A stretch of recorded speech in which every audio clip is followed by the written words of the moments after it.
உங்க எல்லாருக்கும் உயிர் பிடிக்குமா? உடல் பிடிக்குமா? அப்படின்ற ஒரு கேள்விய கேட்டா, உங்களுடைய பதில் என்னவாக இருக்கும்? எல்லாரும் நீங்க சொல்லக்கூடிய ஒரே பதில் எதுவாக இருக்கும்ன்றத நானே சொல்லிடுறேன். உடல் தான் பிடிக்கும். சரிங்களா? உடலை ஏன் பிடிக்கும் அப்படின்னா, உடல் மட்டும் தான் இன்னைக்கு வரைக்கும் உங்க கண்ணுக்கு முன்னாடி தெரியக்கூடிய ஒரு விஷயம். உயிர் அப்படின்றது உங்களுக்கு இதுவரைக்கும் கண்ல தெரியாத ஒரு விஷயம். அந்த உயிர் மீது உங்களுக்கு எப்ப பிடிப்பு உண்டாகும்னா, இந்த உடலை விட்டு இந்த உயிர் பிரியப் போற ஒரு சூழ்நிலை இல்லையா? அதுதான் நம்மளுடைய கடைசி தருணங்கள். அந்த நேரத்துல தான் உயிர்ன்ற ஒண்ண நம்ம உணரக்கூடிய ஒரு சந்தர்ப்பமும், சூழ்நிலையும் நமக்கு எல்லாருக்குமே அமையும். நான் ஒரு நண்பர கேட்டேன், "எப்படிப்பட்ட வாழ்க்கைய நீங்க விரும்புறீங்க?" அப்படின்னு. அப்ப அவரு சொன்னாரு, "அ நீண்ட ஆயுளோடு ஆரோக்கியமாக இருக்கக்கூடிய ஒரு வாழ்க்கை எனக்கு வேணும்." அப்படின்ற மாரி சொல்றாரு அவரு. அப்ப நான் அவர்ட்ட கேட்கிறேன் பதிலுக்கு, "ஏங்க நீண்ட ஆயுள்னா என்ன? ஆரோக்கியமான வாழ்க்கைன்னா என்ன?" அப்படின்னா, "ஏங்க நீண்ட ஆயுள்னா நான் வாழக்கூடிய காலங்கள் ஒரு சராசரியாக ஒரு 70 வயசு, 75 வயசு வரைக்கும் நான் உயிர் வாழணும். அந்த 75 வயசு வரைக்கும் எந்த ஒரு நோய் நொடி தாக்கமும் என்னுள் இல்லாம நான் வாழணும் அப்படின்னு சொல்றாரு. நான் சொன்னேன், "அப்படி யாரையாவது உங்களுக்கு காட்ட முடியுமா? இன்னைய சூழ்நிலைகள்ல?" அப்படின்னு சொல்லி கேட்டபோது அவர் சொன்னாரு, இன்றைய சூழ்நிலைகள்ல காட்டுறதுன்றது கொஞ்சம் கஷ்டம். ஆனா முந்தைய காலங்கள்ல என்னால காட்ட முடியும்." சொல்லி சொன்னாரு. அப்ப நான் சொன்னேன், "அப்ப இன்றைய காலத்துக்கும், முந்தைய காலகட்டங்களுக்கும் இடையே ஏற்பட்ட அந்த மாற்றத்திற்கு எது காரணமாக இருக்கணும்னு நினைக்கிறீங்க?" அப்படின்னு சொல்லி கேட்கும்போது அவர் சொன்னாரு, "மாற்றம் அப்படின்றது ஒரே விஷயம் தாங்க. அந்த காலத்துல கலப்படம் இல்லாத உணவ சாப்பிட்டாங்க, நல்லா உழைத்தாங்க, நல்ல மனநிலையில இருந்தாங்க, இல்லையா? ஆடி பாடி ஓடி விளையாண்டாங்க, குடும்பமாக உட்கார்ந்து கலகலப்பா சிரிச்சு பேசுனாங்க. இன்னைக்கு நம்ம யூடியூப்லயும் அதே மாரி சினிமா படங்களையும் தான் பார்த்து நமக்கு நாமே சிரிச்சுக்க வேண்டியிருக்கு. குடும்பத்தோட ஒரு குதூகலிப்பாக ஒரு கொண்டாட்டங்களோ, ஒரு நிகழ்வுகளோ நம்ம அதிகமா நேரம் செலவிடுவதில்லை. உண்ணக்கூடிய உணவு அப்படின்றது எல்லாமே சுத்திகரிக்கப்பட்ட உணவு இல்லைங்களா? என்னுடைய உணர்வுகள் அப்படின்றது நானாக உருவாக்குவதை விட, என்னுடைய சுற்றமும், சூழலும் உருவாக்குவது தான் என்னுடைய உணர்வாக இருக்கு. அது என்னோட உணர்வு இல்ல. பிறருடைய உணர்வு தான் என்னுள் தோன்றக்கூடிய ஒரு உணர்வாக இன்றைய நிலைகள்ல இருக்குது. இது ஒண்ணு வித்தியாசம்னாரு. நான் சொன்னேன், "அற்புதமான பதில்ங்க. ரொம்ப அற்புதமா சொன்னீங்க. இது ஒண்ணுதான் மிக முக்கியமாக நம்ம பார்க்க வேண்டிய ஒரு விஷயம். அன்றைய காலத்திற்கும், இன்றைய காலத்திற்கும், அன்றைக்கு வாழ்ந்த மனிதனுக்கும், இன்னைக்கு வாழ்ந்துட்டு இருக்கக்கூடிய மனிதர்களுக்கும் இருக்கக்கூடிய வித்தியாசங்கள் இல்லையா? நம்முடைய தாத்தா, பாட்டனாரு அவங்கெல்லாம் வாழும்போது, அவங்க வாழ்ந்த வாழ்க்கை எப்படி ஆரோக்கியமாக, நீண்ட ஆயுளோட ஒரு வாழ்க்கையாக இருந்தது. இன்றைக்கு நாம் வாழக்கூடிய ஒரு குறுகிய வாழ்க்கையாக இருந்தாலும் சரி, இல்ல ஒரு நீடித்த ஆயுளோடு இருக்கக்கூடிய நிறையான வாழ்க்கையாக இருந்தாலும் சரி, நாம எப்படி வாழ்ந்து கொண்டிருக்கிறோம்?" அப்ப அவரிடம் நானே ஒரு உதாரணம் சொன்னேன். "ஏங்க இப்படி சொல்றீங்க? நீண்ட ஆயுள் வேணும்ன்றீங்க. ஆனா ஆரோக்கியமாகவும் இருக்கணும்ன்றீங்க. அப்ப ஆரோக்கியம்னா நீங்க எத சொல்றீங்க?" அப்படின்னு கேட்டதுக்கு அவர் சொன்னாரு, "ஆரோக்கியம்னா நோய் நொடி இல்லாம எந்த மருந்து மாத்திரையும் சாப்பிடக்கூடாது" அப்படின்னாரு. "என்னங்க இப்படி சொல்லிட்டீங்க? நோய் நிலை இருக்கக்கூடாதுன்றீங்க. Right okay. அப்ப ஏங்க அந்த எந்த மருந்து மாத்திரையும் சாப்பிடக்கூடாது அப்படின்னு சொல்றீங்க?" அப்படிங்கும்போது அவரு சொன்னாரு, "அந்த காலத்துலலாம் அப்படித்தான் மருந்து மாத்திரைகள்லாம் இல்லாம இருந்தாங்க." நான் சொன்னேன், "அன்னைக்கு அ விஞ்ஞானம் இந்த அளவுக்கு வளரல. இல்லைங்களா? இந்த அளவுக்கு வளர்ச்சி பெறவில்லை. அதே சமயம் உடல் உழைப்பு அப்படின்ற ஒண்ணு மிக முக்கியமாக மனிதர்களிடம் இருந்தது. அடுத்து நல்ல உணர்வு நிலைகளில் பரஸ்பரமாக இல்லைங்களா? பரிவர்த்தனை செய்து கொள்ளக்கூடிய ஒரு ஆரோக்கிய மனநிலைகளில் அன்றைய குடும்பங்கள் இருந்தது.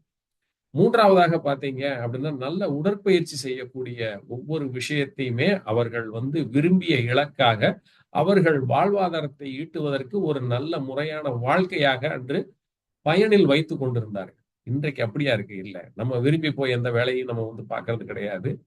இல்லையா? ஒண்ணு பிறருடைய விருப்பத்திற்காக ஒரு இடத்துல போய் வேலை பார்க்கிறோம். வேலை பார்க்கக்கூடிய இடத்துல நம்ம மனோரீதியாக எல்லாரோட பரிவர்த்தனைகளையும் திருப்திகரமாக பார்ப்பதில்லை. குடும்பத்திலும் அதே மாரி தான். இது முக்கியமான ஒரு பெரிய வித்தியாசமாக இருந்த போதிலும், அந்த நண்பரிடம் நான் சொன்ன ஒரு விஷயம் என்ன அப்படின்னு சொல்லி பார்த்தீங்கன்னா, என்னுடைய பாட்டியார். அவங்களுக்கு வயசு ஒரு 98 வயசுங்க.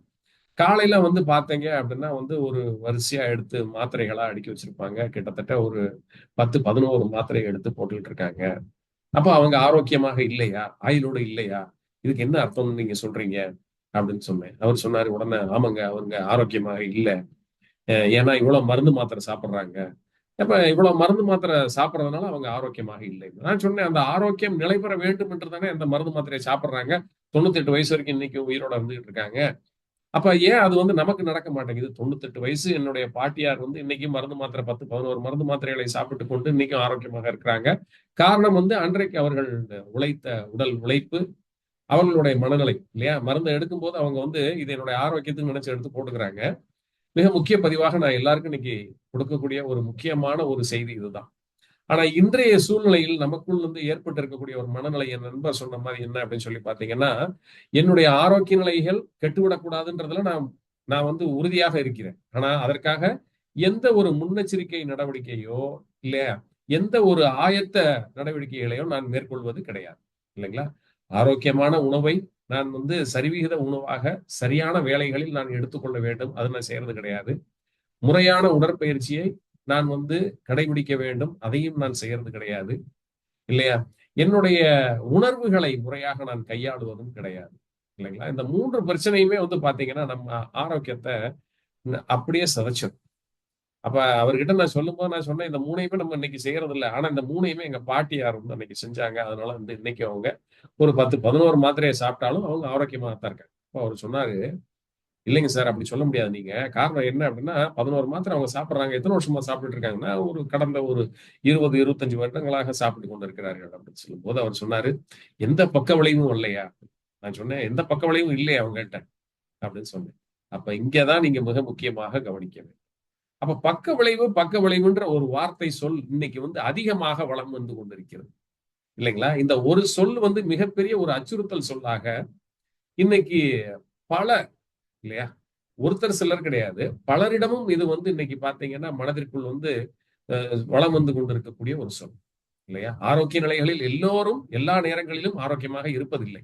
ஒரு ஏதோ ஒரு சூழ்நிலை நம்முடைய உடல் ஆரோக்கியம் லேசாக கெட்டுவிட்டா கூட நிச்சயமாக நாம் வந்து ஒரு மருத்துவமனைக்கு செல்லக்கூடிய சூழ்நிலை ஏற்படுகிறது. அங்கே செல்லும்போது ஒரு மருத்துவர் கொடுக்கக்கூடிய ஒரு மருந்தை வாங்கும்போது, அதில் பலவித கேள்விகள் நமக்குள் எழும். இல்ல, அந்த மருந்தம் பத்தி நான் படிக்கல. பட் இருந்தபோதும், அந்த மருத்துவர் கொடுக்கக்கூடிய மருந்தின் மீது வந்து மருத்துவர் மீது எனக்கு நம்பிக்கை இருந்ததுனால தான் என் உடல் சரியாகணும்னு மருத்துவர்ட்ட போறேன். ஆனா மருத்துவர் கொடுக்கக்கூடிய அந்த மருந்தின் மீது வந்து எனக்கு ஒரு பயம், ஒரு அச்சம் இருக்கு. காரணம் என்ன அப்படின்னா, இத வதந்தின்னு நம்ம சொல்ல முடியாது. சரிங்களா? இது வதந்தின்னு நான் சொல்லவே வரல. இத வந்து ஒரு செய்தியாகவே இன்னைக்கு அனைவருடைய மனதிலும் வந்து விதைத்து விட்டார்கள், சமீப காலங்கள்ல. அப்ப இவங்க எல்லாருமே இன்னைக்கு நம்ம எல்லாருமே பயப்படுற ஒரு விஷயம் என்னன்னா, மருத்துவமனைக்கு போனா உடல்நிலையில் சரியில்லாம போயிட்டோம் அப்படின்னா, மருந்து குடுப்பாங்க. மருந்து குடுத்துட்டாங்கன்னா, அந்த மருந்து கொடுக்கக்கூடிய பக்க விளைவு காரணமாக மோசமான பின்விளைவுகளை நாம் சந்திக்க நேரிடும். ஆகையால் அது மிகப்பெரிய ஒரு அச்சுறுத்தலாக இருக்கும். பக்க விளைவுக்கு நான் ஆளாகி மிகவும் துன்பப்பட்டு, துயரப்பட்டு, பொருளாதாரத்தில் மிகப்பெரிய வீழ்ச்சியை கண்டு, இல்லையா? என்னுடைய இன்னுயிரை அ நான் வந்து மாய்த்துக் கொள்ள வேண்டும். அப்படி ஒரு சூழ்நிலை எனக்கு வேண்டாம் அப்படின்னு சொல்லி, மனசுக்குள்ள பயந்துகிட்டே நீங்க அந்த மருந்த வாங்கி தான் இன்னைக்கு வந்து பல பேர் வந்து சாப்பிட்டுட்டு இருக்காங்க. இன்னும் பல பேர் வந்து மருந்து, மாத்திரைகள் எடுத்துக்கொள்வதே கிடையாது. காரணம் என்ன அப்படின்னா, நான் முற்போக்குவாதி, எனக்கு நெறைய தெரியும். இல்லையா? அ இந்த மருத்துவ முறை, அந்த மருத்துவ முறை, எந்த மருத்துவ முறையை நான் வந்து உயர்த்தியும் பேசவில்லை, குறைத்தும் பேசவில்லை. சரிங்களா? என்றைக்கு நோய் தோன்றியதோ, அன்றைக்கே மருத்துவமும் தோன்றிவிட்டது. இல்லையா? பாசிட்டிவ், நெகட்டிவ் அப்படின்ற மாரி, இத நீங்க பாசிட்டிவ், அத நெகட்டிவ் 2யும் சேர்த்து வச்சீங்கன்னா தான் சார்ஜே வந்து இந்த உடலுக்கு கிடைக்கும். அத வந்து இன்றைக்கு தினம் நீங்க எல்லாரும் புரிஞ்சுக்கணுன்றக்காக தான் இந்த பதிவை நான் வந்து வெளியிடுகிறேன். சரிங்களா? அப்ப இந்த உடலில் வந்து சமநிலை தவறும்போது நோய் நிலைகள் உருவாகிறது. நம் உடலே வந்து பார்த்தீங்கன்னா, கிட்டத்தட்ட 30 டிரில்லியன் செல்களுக்கு மேலா உருவகம் செய்யப்பட்ட ஒரு மொத்த ஒரு தொகுப்பு தான் நம்மளுடைய உடல். இந்த உடல் அப்படின்றது. இதுல நம்ம மட்டும் தான் இருக்கோமான்னா கிடையாது. எப்படி 30 டிரில்லியன் இருக்கோ, அந்த 30 டிரில்லியன் மாரி இன்னும் பல மடங்கு உள்ளுக்குள்ள வந்து பார்த்தீங்கன்னா, சிறு சிறு கிருமிகளும் வசிக்கிறது. இத வந்து என்ன சொல்லுவோம்னா, பயோம், மைக்ரோ பயோம் அப்படின்னு சொல்லி சொல்லுவோம். நம்மளுடைய உடல்ல வந்து இன்னும் பன்மடங்காக கிருமிகளும் வந்து உள்ளே வசித்து வாழ்ந்து கொண்டிருக்கிறது. சரிங்களா? அதெல்லாமே வந்து நம்மளுக்கு தீங்கு செய்யறதில்ல. நல்ல விஷயம் தான் செய்து கொண்டிருக்கிறது. நம்மோடு இணைந்து, நமக்கு நம்ம கிட்ட இருந்து அது என்ன, நம்மகிட்ட உறைவிடத்தை எடுத்துக்கொண்டு நமக்கு தேவையான நல்ல விஷயங்களை எல்லாம் அது நம்மிடம் பகிர்ந்து கொண்டிருக்கிறது. சரிங்களா? நம்ம வந்து மருத்துவரிடம் போகும்போது, மருத்துவரை நாடி போய் மருத்துவர் கொடுக்கக்கூடிய மருந்தின் மீது நம்பிக்கை இல்லாமல், இல்ல நம்பிக்கையோடு எடுத்துக்கொண்டு இருக்கும்போதே எனக்கு அந்த விளைவு வந்துருமோ, இந்த விளைவு வந்துருமோன்னு பாதியிலே மருந்த நிப்பாட்டுறது. இந்த மாரி நெறைய விஷயங்கள் பண்றதுனாலேயே இன்னைக்கு வந்து பார்த்தீங்கன்னா, மனிதனுடைய ஆயுள் அப்படின்றது வந்து மருத்துவம் எவ்வளவு வளர்ந்திருந்தாலும் சரி, விஞ்ஞானம் எவ்வளவு முன்னேறி இருந்தாலும் சரி, மனதளவில் நம்மளுக்கு ஏற்பட்டு இருக்கக்கூடிய ஒரு சில மென்டல் பிளாக்ஸ், சரிங்களா? தவறுதலாக நாம் புரிந்து கொண்டிருக்கக்கூடியது. இன்றளவிலும் நம்மை வந்து பார்த்தீங்கன்னா, மிகப்பெரிய ஒரு அச்சுறுத்தலான ஒரு சூழ்நிலையில் வாழ வைத்துக் கொண்டிருக்கிறது. எனக்கு தெரிஞ்சுங்க நெறைய பேரு சுகர் வந்து பார்த்தீங்கன்னா 250, 300 இருக்கு. கேட்டா வந்து ரொம்ப பெருமையா சொல்லுவாங்க. நான் சுகர் மாத்திரையே எடுத்துக்கிறது கிடையாது சார். ஏங்க? அப்படின்னா, "அ அது வந்து பக்க விளைவு உண்டாக்கிரும்." அதனால நான் எடுத்துக்கிறதே கிடையாது. பக்க விளைவு உண்டாக்கிருமா? என்னங்க இது இது நீங்க எடுக்காம இருந்தீங்கனாலே அதுவே ஒரு பெரிய பக்க விளைவை உண்டு பண்ணிருமே உங்க உடல்ல அப்படின்னா, கிடையாது சார். நான் இயற்கையா நான் வேப்பலை இது மாதிரி எல்லாத்தையும் பறிச்சு கொழுந்தெல்லாம் சாப்பிட்டுட்டு இருக்கேன். அதுவே நல்லா இருக்கேன். எனக்கு ஒண்ணும் செய்யல அப்படிம்பாங்க. நல்ல விஷயம். சரிங்களா? ஆனா நீங்க உண்மையிலேயே நீங்க உணர்ந்து கொள்ள வேண்டிய ஒரு உண்மையான ஒரு விஷயம் இதற்கு பின்னால் இருக்கிறது. சரிங்களா? எந்த ஒரு மருத்துவமாக இருந்தாலும் சரி, எந்த ஒரு மருந்தாக இருந்தாலும் சரி, ஒரு வினை அப்படின்றத செய்யணும்னு வைங்க. ஒரு வினை அப்படின்னு நான் சொல்றது ஒரு ஆக்ஷன். சரிங்களா? Decide action. நம்ம விரும்பிய ஒரு செயலை உள்ளே போய் செய்ய வேண்டும். இத வினை. பிசியலாஜிக்கல் ஆக்ஷனை எலிசிட் பண்ணணும். அது உள்ள போய் ஒரு பாடி அ கொலாப்ஸ் ஆகி இருக்குதுன்னு வைங்க, நோய் நிலைகள்ல. அப்ப அந்த கொலாப்ஸ் ஆகி இருக்கிறத இதனுடைய வீரியத்தை கொண்டு, இதனுடைய பொட்டன்சி, ட்ரக் பொட்டன்சின்னு சொல்றோம் பாத்தீங்களா? இதனுடைய வீரியத்தை கொண்டு உள்ளே சென்று அதை மாற்றி அமைத்து மீண்டும் அதை சகஜ நிலைக்கு திருப்ப முற்படுவதுதான் ஒரு மருந்து, ஒரு மருத்துவம். இல்லைங்களா? இதை நீங்க எடுத்துக்கிட்டீங்கன்னா அலோபதி எடுத்தாலும் சரி, இல்லையா? சித்தா எடுத்துக்கிட்டாலும் சரி, ஆயுர்வேதா எடுத்தாலும் சரி, யுனானியை எடுத்துக்கிட்டீங்கன்னாலும் சரி, இல்ல நேச்சுரோபதிக்குள்ள வந்தீங்கன்னாலும் சரி, இல்ல வேற எந்த பதிக்குள்ள போனாலுமே அல்டிமேட்டா சுத்தி வளைச்சு பாத்தீங்கன்னா உட்கரு மையக்கரு ஒன்னே ஒண்ணுதான். உடலில் ஏற்பட்டிருக்கக்கூடிய பின்னடைவை மீண்டும் சரி செய்வது ஒன்று மட்டும்தான் மையக்கரு. சரிங்களா? இப்ப நான் இன்னொரு விஷயம் சொல்றேன் எல்லாருக்குமே. இந்த வினை அப்படின்னு நான் சொன்னேன்ல, ஒரு ஆக்ஷன். இந்த கர்மா அப்படின்னு கூட நம்ம சொல்லலாம். கர்மானா ஆக்ஷன் இல்லையா? காலையில என்ன கர்மா? காலையில எந்திரிச்சு மலஜலம் கழிப்பது ஒரு கர்மா. சரிங்களா? இந்த கர்மாவை நம்ம செய்யறோமா காலையில அப்படின்னா, கழிக்க வேண்டிய நேரத்தில் நம்ம எந்திரிச்சு மலஜலம் கழிக்கிறோம் அப்படின்ற போது மலமும் ஜலமும் வரல அப்படின்னா நாம் கர்மாவை செய்ய முடியாம போயிடும். காலையில எழுந்த உடனே பசி எடுத்து நாம் சாப்பாடை சாப்பிட வேண்டும். அப்ப அந்த பசி எடுத்து நாம் சாப்பாடை உண்கிறோமா அப்படின்னா, பசி எடுத்து சாப்பிட்டீங்கன்னா கர்மா, ஆக்ஷன். கரெக்டான ஆக்ஷன் செஞ்சிருக்கீங்க. பசியே இல்லாம கடமைக்கே அப்படின்னு சொல்லி சாப்பிடுறீங்க அப்படின்னா, நீங்க இங்க கர்மாவில இருந்து விலகிட்டீங்கன்னு தானே அர்த்தம், இல்லையா?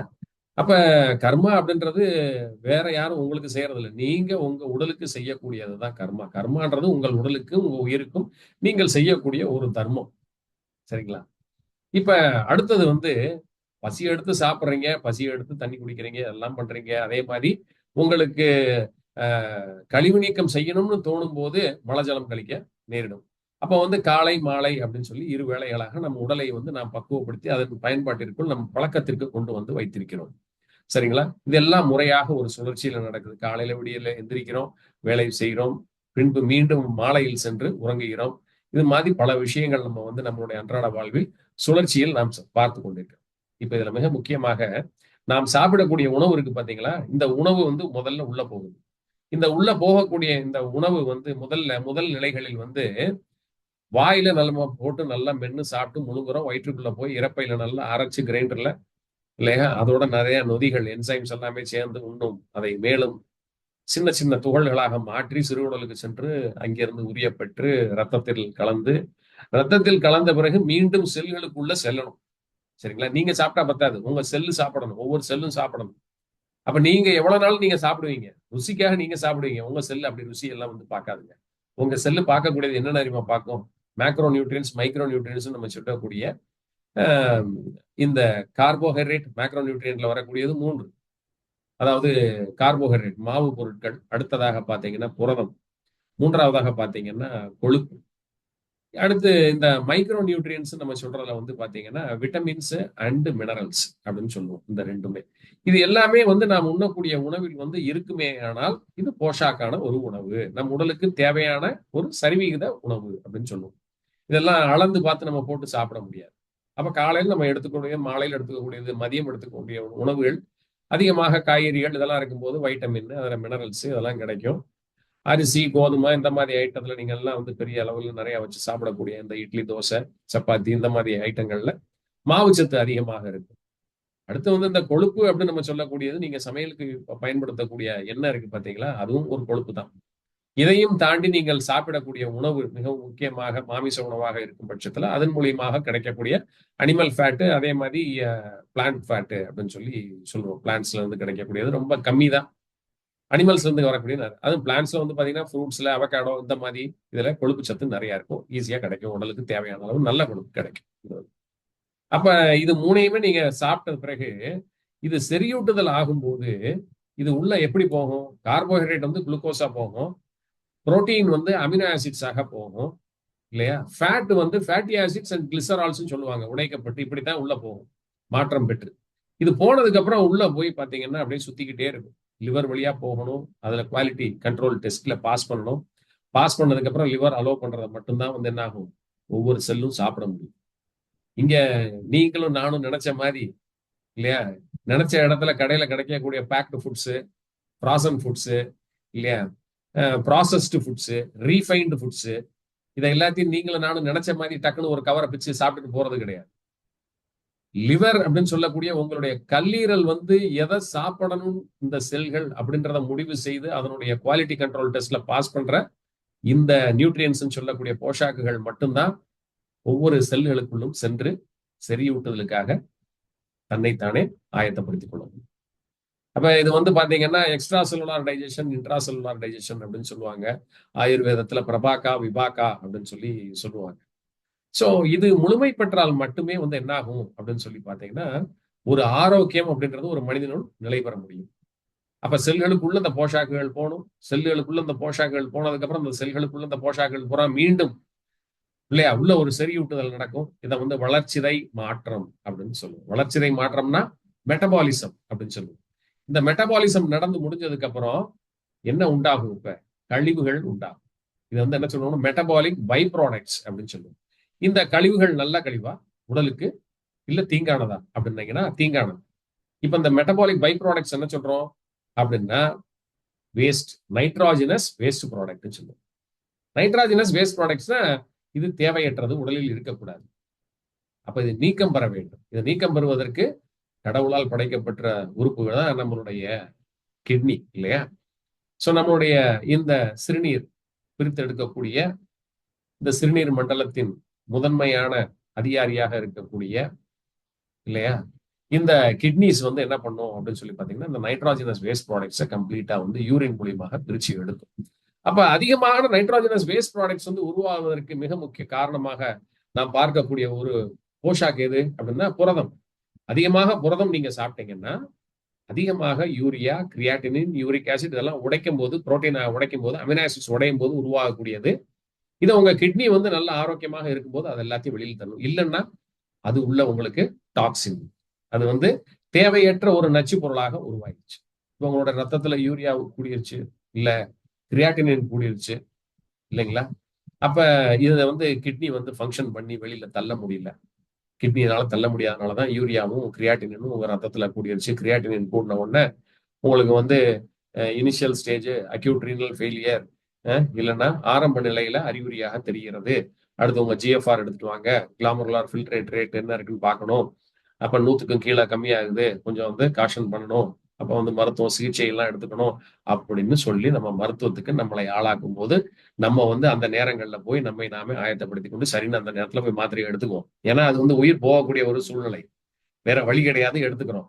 ஆனா சின்ன சின்ன நேரங்கள்ல சின்ன சின்ன பிரச்சனைகள் நடக்கும்போது அதை சரி செய்து கொள்வதற்கு நாம் வந்து எந்த நேரத்திலும் நம்மை ஆயத்தப்படுத்திக் கொள்ளாததற்கு காரணம் என்ன அப்படின்னா நம் மனநிலை தான் மிக முக்கியமாக. அப்ப நான் இப்ப சொன்ன மாதிரி இதே மாதிரி புரதம் மாதிரியே வந்து பாத்தீங்கன்னா அதிகமாக நீங்க வந்து மாவுச்சத்து இருக்கக்கூடிய பொருட்களை எடுத்துக்கிறீங்க. இப்ப இந்த மாவுச்சத்து பொருள் அதிகமா எடுத்துக்கிட்டீங்க, கார்போஹைட்ரேட் ஜாஸ்தி ஆயிடுச்சு. இப்ப ரத்தத்துல வந்து குளுக்கோஸினுடைய அளவு ஜாஸ்தி ஆயிடுச்சு. இப்ப குளுக்கோஸ்னால வெளியில போக முடியல, சிறுநீர் வழியாகத்தான் போகணும். மீண்டும் வந்து சிறுநீர் பாதை வழியாக செல்லும் போது என்ன பண்ணுது, சிறுநீர் மண்டலத்தை அது சேதமடைய செய்கிறது, நரம்பு மண்டலத்தை சேதமடைய செய்கிறது, ரத்தத்தில் வந்து நிறைய ரத்த நாளங்களில் பிரச்சனைகளை உண்டு செய்கிறது, உங்களுடைய இருதய பாதிப்புகளை கொண்டு வருது, உங்களுடைய கண்களில் பாதிப்பை கொண்டு வருது, உங்களுடைய மூளையில் பாதிப்பை கொண்டு வருகிறது. மொத்தத்துல உங்க உடம்புல எல்லா இடத்துலயுமே பாதிக்கப்படும். மூன்றாவதாக கொழுப்பு எடுத்துக்கிறீங்கன்னு வைங்க, அதிகமாக கொழுப்பு உணவு சாப்பிடுறீங்க சரிங்களா? கொழுப்பு அத்தியாவசியமாக தேவை. நம்மளுடைய முறையான நரம்பு மண்டல இயக்கத்திற்கு இந்த கொழுப்புன்றது மிக மிக அத்தியாவசியம். ஆனா நம்ம எடுத்துக்கொண்ட கொழுப்பு வந்து இன்றைய நிலையில என்ன நடக்குதுன்னா, அன்னைக்கு நம்ம மூதாதையர்கள்லாம் கொழுப்பு வந்து உணவுகள் வந்து மாதத்திற்கு ஒரு முறை அப்படின்னு சொல்லி ஒரு நான் வெஜிடேரியனோ இல்ல ஒரு விசேஷங்களுக்கு வந்து ஏதோ ஒரு பண்டிகை காலங்கள்ல வந்து நான் வெஜிடேரியன் எடுத்து சாப்பிட்டுட்டு இருந்தாங்க. தினம் தினம் சாப்பிட்டது கிடையாது, இல்ல வார வாரம் சாப்பிட்டது கிடையாது. இன்னைக்கு நம்ம நடைமுறையில கடைபிடித்துக் கொண்டிருக்கக்கூடிய விஷயங்கள்லாம் அன்னைக்கு அவங்க யாரும் செஞ்சதில்லை. சோ இந்த கொழுப்பு நம்ம எடுத்துக்கொள்ளக்கூடிய கொழுப்பு என்னவாக மாறுகிறது அப்படின்னு சொல்லும் போது நல்ல கொழுப்பு, கெட்ட கொழுப்புன்னு நம்ம சொல்லுவோம் இல்லையா? HDL, எல்டிஎல், அடுத்து விஎல்டிஎல், ட்ரைகிளிசரைட்ஸ். இந்த கொழுப்புகள் இப்படி மாறும்போது என்ன ஆகுது அப்படின்னு சொல்லி பாத்தீங்கன்னா, இந்த ஹெச்டிஎல்னு சொல்லக்கூடிய இந்த கொழுப்பு நல்ல கொழுப்பு, எல்டிஎல் கெட்ட கொழுப்பு, விஎல்டிஎல் கெட்ட கொழுப்பு, ட்ரைகிளிசரைட்ஸ் கெட்ட கொழுப்பு.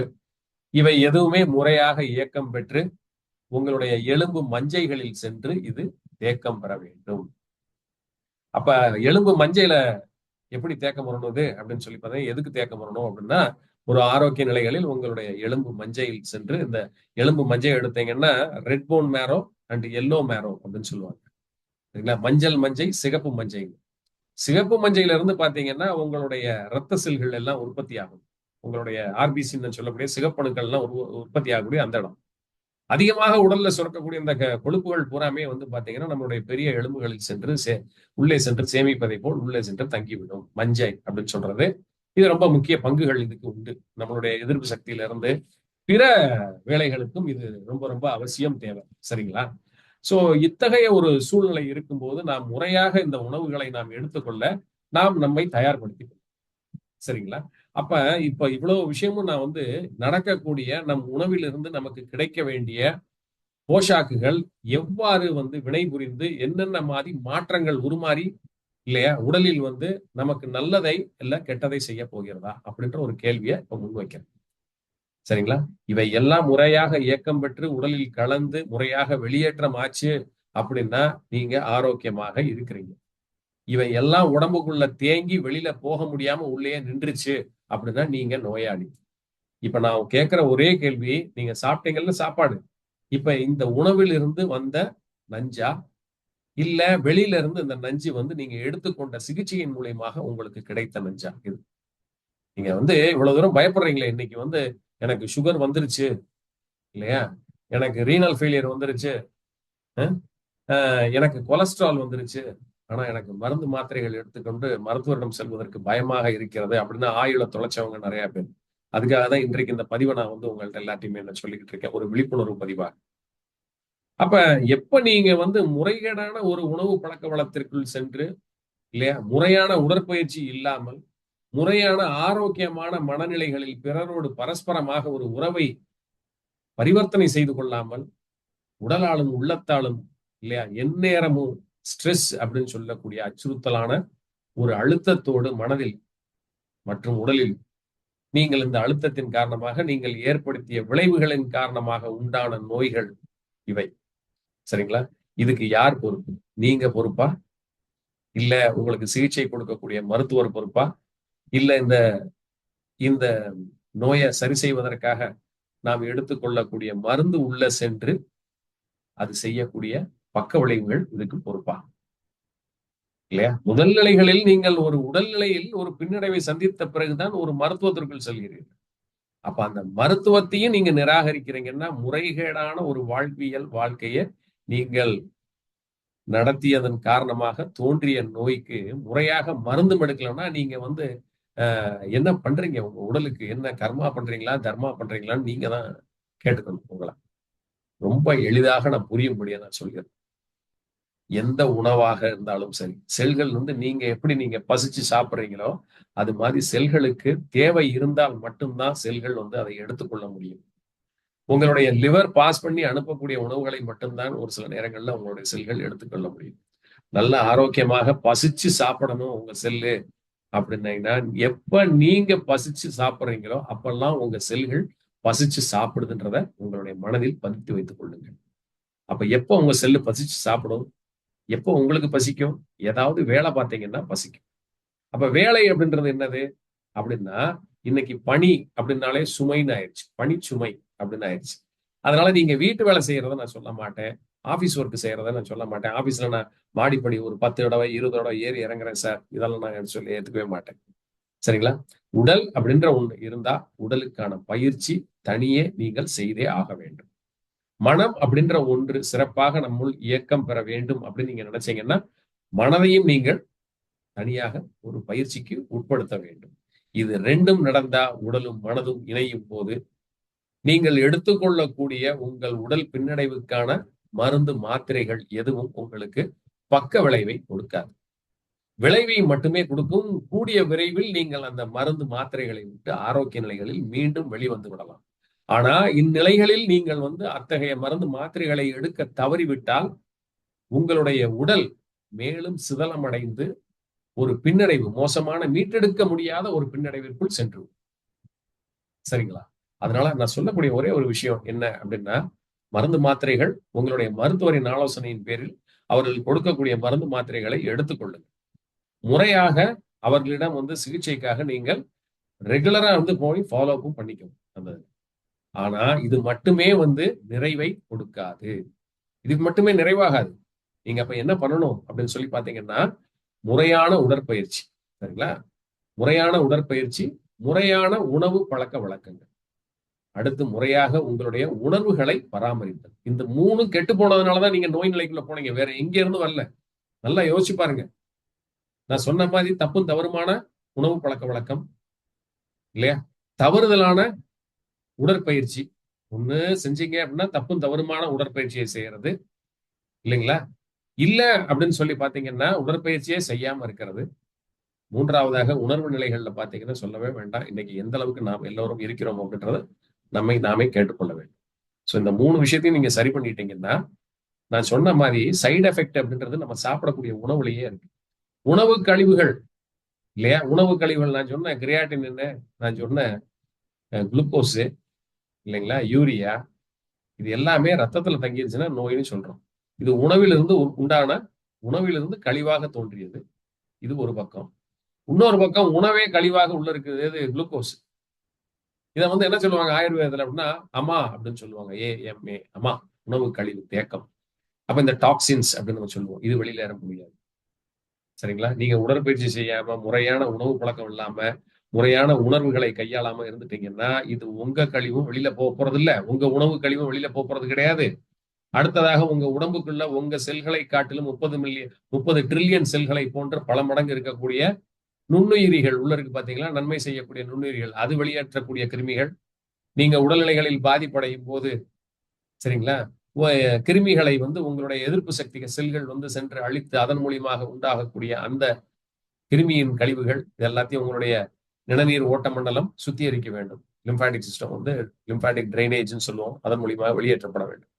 இது எல்லாமே நடக்காத போதுதான் ஒரு மனிதன் நோய் நிலைக்குள் செல்கின்றான். அப்ப இந்த 3 உங்கள்கிட்ட இல்லையா? ஒரு அச்சுறுத்தலுக்குள்ள உள்ள போயிட்டீங்களா? சரிங்களா? உணவு கழிவு உடலில் அதிகமாக நோய் தாக்கத்தை ஏற்படுத்தி விட்டதா? சரிங்களா? எதுவும் யோசிக்காதீங்க. தைரியமாக எந்த மருந்தாக இருந்தாலும் ஒரு வினை செய்யும் போது ஒரு பக்க விளைவு, விளைவுன்ற ஒண்ணு வேணும்னா பக்க விளைவு இருக்குங்க. சரிங்களா? மெட்டபாலிசம்னு அதான் நம்ம சொல்றோம். வளர்ச்சிதை மாற்றம். நம்ம சாப்பிடக்கூடிய உணவே உள்ள போய் பல கழிவுகளை வெளியேற்றும் போது அதுக்கு முறையாக நாம் வழிவகை செய்து கொடுக்கணும். கழிவுகள் நீக்கம் பெறுவதற்கு. அது என்ன வழிவகை? உடற்பயிற்சி. நீங்க உடற்பயிற்சி செஞ்சீங்கன்னா நல்ல மாத்திரை போட்டுக்கோங்க. ஆனா எக்ஸசைஸ் ரெகுலரா பண்ணுங்க. நல்ல ஃபுட் ஹேபிட்ஸ், நல்ல டயட் வச்சுக்கோங்க. நல்ல தியானம் பண்ணுங்க. உங்க வேலைகளை பாருங்க. மருத்துவரிடம் ரெகுலரா சென்று ஆலோசனை பெற்றுக் அது எந்த மருத்துவமாக இருந்தாலும் சரி, உங்களுக்கு பிடித்த மருத்துவம். எந்த ஒரு மருத்துவம் உங்களுடைய உடல் பின்னடைவுக்கு ஒரு தீர்வை கொடுக்கும்னு நினைச்சீங்களோ, எதை நீங்க உணர்ந்தீங்களோ தீர்வாக, அந்த மருத்துவ முறையை நீங்க முழுமையாக கடைபிடிச்சு போங்க. நான் சொல்லக்கூடிய விஷயம் ஒண்ணுதான். எதுவாக இருந்தாலும் வினைன்னு இருந்துச்சுன்னா பக்க விளைவு அப்படின்ற ஒண்ணு இருக்கும். பக்க விளைவுன்றது எது? பக்க விளைவை உற்பத்தி பண்ணுவது யார் அப்படின்னா நம்ம தான். விளைவு மட்டும்தான் அது. விளைவை செஞ்சிருச்சு. செஞ்ச விளைவை நிவர்த்தி செய்து முழுமை அடைவை செய்வதற்கு நாம் தான் அதற்கு உறுதுணையாக இருக்க வேண்டும். அந்த உறுதுணையாக நாம் செய்ய வேண்டிய ஒரு செயல் தான் இந்த உடற்பயிற்சி, மனப்பயிற்சி. சரிங்களா? உடல்நிலைகளில் நான் ஆரோக்கியமாக இன்று இருக்கிறேன் அப்படின்னு நினைச்சுக்கணும். எனக்கு சுகர் வந்துருச்சே, எனக்கு பிபி வந்துருச்சே, எனக்கு கொலஸ்ட்ரால் வந்துருச்சே, எனக்கு ஹார்ட் இஷ்யூஸ் வந்துருச்சே, எனக்கு பல்மனரி இஷ்யூஸ் நிறைய இருக்கு, எனக்கு ஒற்றை தலைவலி மைக்ரேன் இருக்கு, எல்லாம் இருக்கும். உடம்புல இருந்தா இருக்கத்தான் செய்யும். எது இருந்த போதிலும் நாம் கடமை தவறக்கூடாது. நம் உடலுக்கு செய்ய வேண்டிய கர்மா. இதை என்ன சொல்லுவோம் அப்படின்னா தினச்சாரியம் அப்படின்னு சொல்லுவோம். தினச்சாரியம்னா தினமும் நாம் செய்ய வேண்டிய கர்மா உடலுக்கு. இதைத்தான் செய்யணும், இப்படித்தான் செய்யணும்ன்றது வரைமுறையிறக்கப்பட்ட ஒரு வாழ்க்கையாக இருக்க வேண்டும்.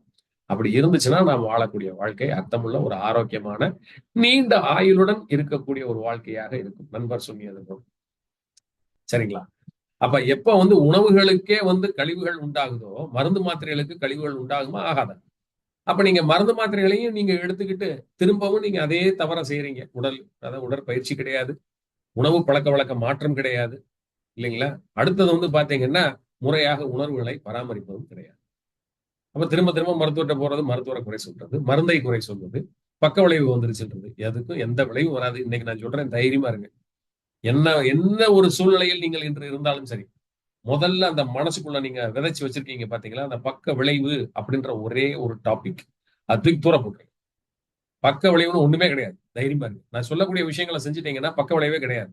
நம்பர் 1 நல்ல உடற்பயிற்சி. ஆரோக்கியமாக காலையில எந்திரிக்கிறீங்க. இந்த ஹெட்போன் மாட்டிட்டு போற வேலையெல்லாம் விட்டுருங்க. ஹெட்போன் மாட்டிட்டு போகக்கூடாது. நண்பர கூட்டிட்டு பக்கத்துல பேசிக்கிட்டே ஊர் கதை, உலக கதையெல்லாம் பேசிட்டு போகக்கூடாது. சரிங்களா? காலையில எந்திரிக்கிறீங்க, நீட்டா சக்கு, சக்கு, சக்கு, சக்குன்னு நீங்க பாட்டுக்கு வாக்கிங் போயிட்டே இருக்கணும். பிரிஸ்க் வாக்கிங்காக இருக்கணும். சரிங்களா? இந்த வாக்கிங்க நீங்க முடிச்சு வந்துட்டு, நல்ல ஒரு உணவு பழக்கவழக்கம் வேண்டும் உங்களுக்கு. So walking முடிக்கிறீங்க. வாக்கிங் முடிச்சுட்டு வந்துட்டு மனதை பராமரிப்பதற்கு நல்ல ஒரு தியான பயிற்சி ஒண்ணு பண்ணுங்க. குடும்ப உறுப்பினரோடும் சரி, சமூகத்திலும் சரி, நீங்க வேலை பார்க்கக்கூடிய இடத்திலும் சரி, நல்ல ஒரு ஆரோக்கியமான மனநிலைகளில் பிறரோடு பரிவர்த்தனையை வளர்த்துக் கொள்ளுங்கள். சரிங்களா? மனது உற்சாகமாக இருக்கும்போது உங்களுக்கு டோபமைன் அப்படின்னு நம்ம சொல்லக்கூடிய மூளையில் ஹாப்பினஸ் ஹார்மோன் அதிகமாக சுரக்கும். உங்க மருந்து நல்லா வேலை செய்யும். உங்க மருந்து வினை புரிந்த பிறகு அது உடைக்கப்பட்டு வெளியில வரும்போது அந்த கழிவுகள் அருமையாக நீக்கம் பெறும். அப்ப எங்களுடைய சைடு எஃபெக்ட் வரப்போகுது. நீண்ட ஆயுளோட ஆரோக்கியமான வாழ்க்கை வாழலாம்ல. அப்ப மருத்துவ கழிவு அப்படின்றத வந்து நம்ம தான் உற்பத்தி செய்யணும். முதல்ல உணவு கழிவு வந்ததுனால நம்ம உடல் கெட்டு போச்சு. அடுத்ததாக வந்து பாத்தீங்க அப்படின்னா, அதே தவற தான் திரும்ப திரும்ப நம்ம செஞ்சுக்கிட்டே இருக்கோம். மருந்து எடுத்துக்கிறோம்ல, அப்புறம் எதுக்கு வாக்கிங் நான் போகணும்? மருந்து எடுத்துக்கிறேன்ல, அப்புறம் எதுக்கு? நான் எதனாலும் டீ, காபி இல்ல சரக்கு கூட போட்டுக்கலாம். ரொம்ப தவறான நம்மளுக்குள்ள வந்து வச்சிருக்கக்கூடிய ஒரு சில கருத்துகள் இதெல்லாமே இத மாற்றி அமைச்சுக்கணும். சோ எந்த மருத்துவராக இருந்தாலும் அவங்க சொல்லக்கூடிய விஷயம் என்ன? நல்ல ஆரோக்கியமான மனநிலைகளில் இருங்க. நல்ல உணவு பழக்கவழக்கத்தை வகுத்து வைத்துக் கொள்ளுங்கள். அதே போன்று நல்ல உடற்பயிற்சி செய்யுங்க. இதை எல்லா மருத்துவரும் சொல்லுவாங்க. நீங்க எந்த மருத்துவமாக இருந்தாலும் சரி, எல்லா மருத்துவரும் சொல்லக்கூடிய தாரகை மந்திரம் இந்த 3 தான். ஆனா, இத யாருமே நம்ம ஃபாலோ பண்றது கிடையாது. நான் இன்னைக்கு சொல்றேன் எழுதி வச்சுக்கோங்க. உங்களுக்கு எந்த நோய் நிலைகள்ல நீங்க இருந்தாலும் சரி, நீங்க நல்ல நீண்ட ஆயுளோடு ஆரோக்கியமாக எந்த ஒரு பக்க விளைவும் இன்றி ஆனந்தமான ஒரு வாழ்க்கையை நிச்சயமாக வாழ முடியும். எப்ப அப்படின்னா, இந்த 3 விஷயத்த கடைபிடிக்கும்போது, நல்ல உடற்பயிற்சி, ஆரோக்கியமான உணவு பழக்கவழக்கம், முறையாக கையாளப்படக்கூடிய நமது உணர்வு நிலைகள். நம்மோடும், பிறரோடும். இத மட்டும் செஞ்சுட்டு வாங்க. நிச்சயமாக நீங்க நல்ல ஆயுளோடும், அதே சமயம் நல்ல ஆரோக்கியத்தோடும் நிலை பெற்று இந்த உலகத்தில் உங்களுக்கும் ஒரு பயனுள்ள வாழ்வை வாழ்ந்து, பிறருக்கும் நல்ல ஒரு பயனுள்ள வாழ்க்கையை கொடுத்து, நீடூழி வாழ்ந்து, நிறையான ஒரு மன அமைதி பெற்று, அனைவருக்கும் ஒரு பயனுள்ள வாழ்க்கையை வாழ்ந்தோம் அப்படின்ற ஒரு அர்த்தத்தை விட்டு செல்ல உங்கள் அனைவருக்கும் எனது வாழ்த்துக்களை தெரிவித்துக் கொண்டு மீண்டும் ஒரு நல்ல பதிவில் உங்களை சந்திக்கின்றேன் என்று கூறி விடைபெறுகிறேன். நன்றி, வணக்கம்.